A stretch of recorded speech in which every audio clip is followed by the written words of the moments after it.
All right, part 8 of Who the Fuck Did I Marry? So we submitted an offer on the house in Smyrna. I sent it over to Scott, our realtor, and next day comes, Scott asks if we can take a phone call.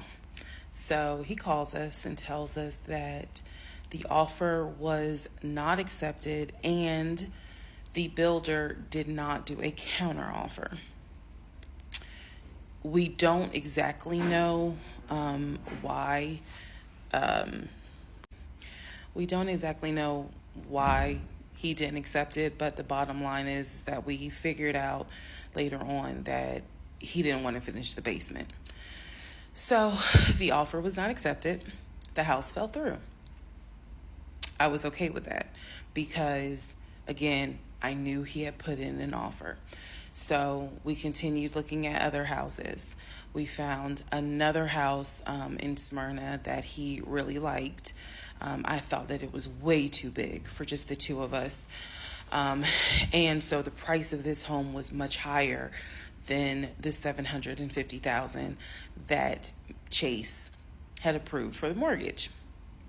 So what he explained to me was that he was willing to do the $750,000 mortgage, and he was also willing to put a significant amount of the money in savings on the house, which meant that he was now comfortable going from $750,000 up to about $900,000.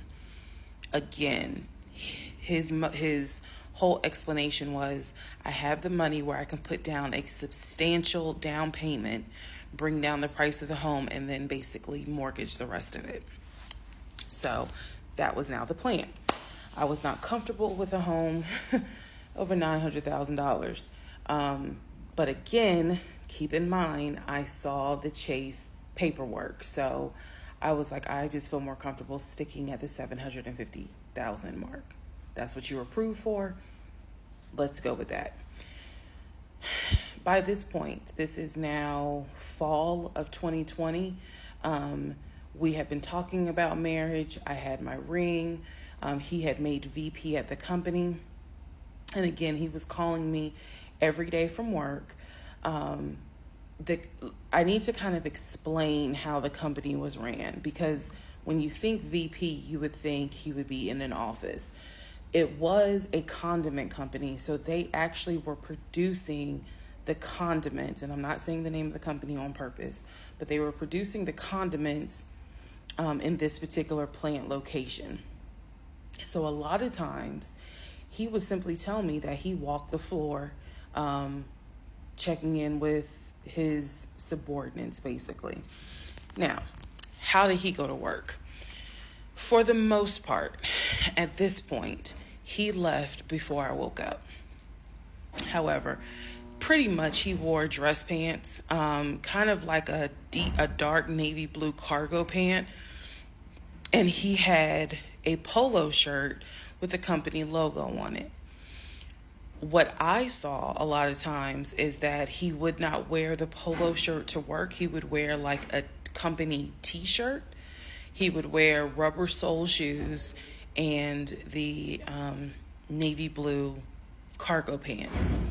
I didn't think it was a uniform, but it reminded me of what someone would wear when I worked at Amazon, if you're going to be doing manual labor.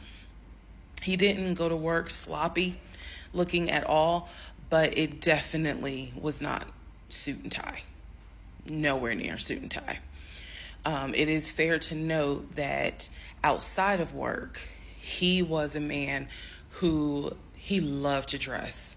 He loved to wear the latest Jordans. He loved to collect watches. He collected a lot of Invicta watches.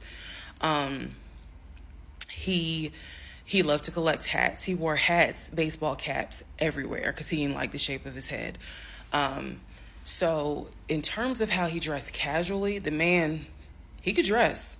In terms of how he dressed for work, yeah, he didn't dress like a VP.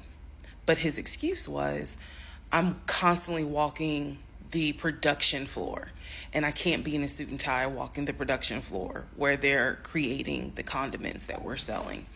So by this point, again, this is fall. We're still looking at houses. We're still touring houses as much as we can because it is COVID. We had found another house that we really liked and a house that I really truly wanted to put an offer in on. This was now going to be the second house that we put an offer on. He put in the asking price, I believe, was about $700,000. He put in under asking an offer for about $650,000. I'm guessing, but I'll try to find the house and put it on the story. The reason that house fell through, we found out that the home was sitting on a septic tank. We found out that the septic tank had an issue, and it would have taken about $15,000 to $20,000 to fix the septic tank. The sellers were not willing to fix the septic tank.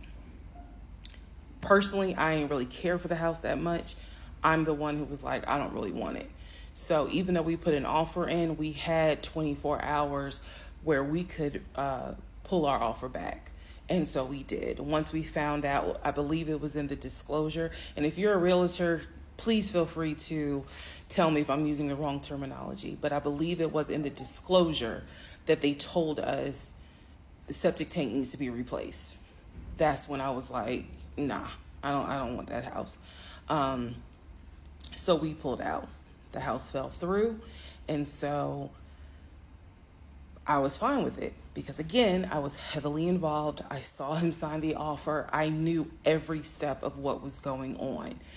Our real estate agent, Scott, was amazing, but you will see when I get to it where he made a mistake as a real estate agent.